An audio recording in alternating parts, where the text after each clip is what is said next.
Hi everyone, it's Kylie. So I did my paper on the Lewis and Clark Monument.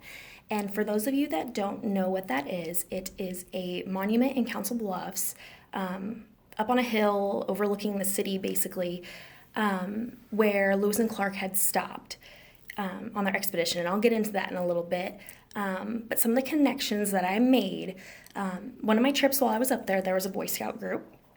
And they were up there cleaning, hiking the trails, kind of seeing what all is out there, and cleaning up the environment. It was actually really nice to see that this was one of their duties, one of their goals or badges that they had was to clean the environment, and they chose the Lewis and Clark Monument. One of the connections that I made was that nature love, which is defined as an understanding of Christian neighbor love that includes all of creation, non-human and human alike. So basically, the fact that they were cleaning this area showed an example of nature love. And the kids were just so excited to be there. They were so excited to be in this group setting. And it was just really nice to see. They were just beaming with excitement.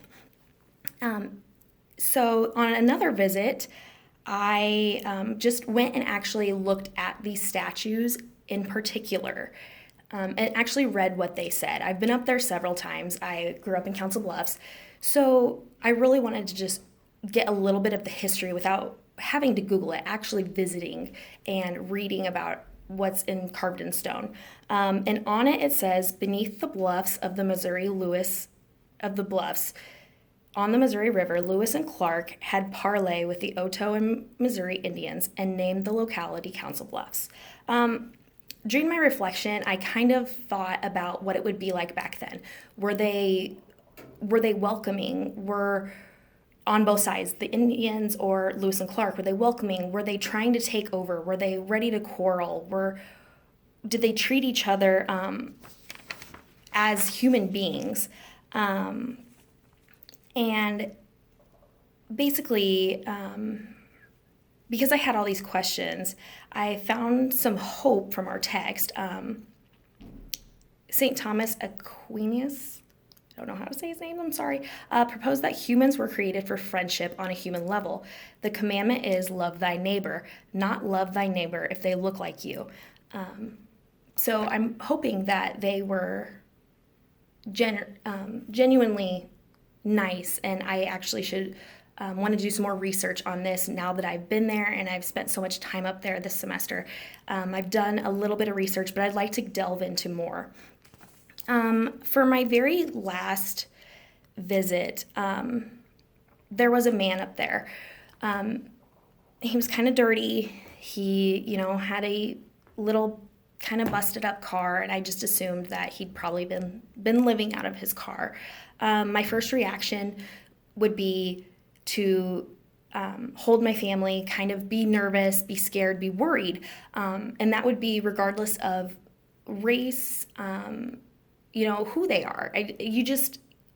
As a mother, I feel like I'm just on guard all the time. But then I kind of started thinking about the Good Samaritan parable, and this man he smiled at us. He just was there overlooking the view, looking at the statues.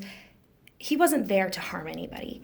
And he never asked us for anything. He didn't even say anything. He did smile at us and, acknowledged us. But I couldn't help but think to myself, if he had asked for something, I'd hoped that I would say, give him what I could. I mean, help him with what I could, just do what I could, like the third man did in the parable, rather than just skipping over him like the first two.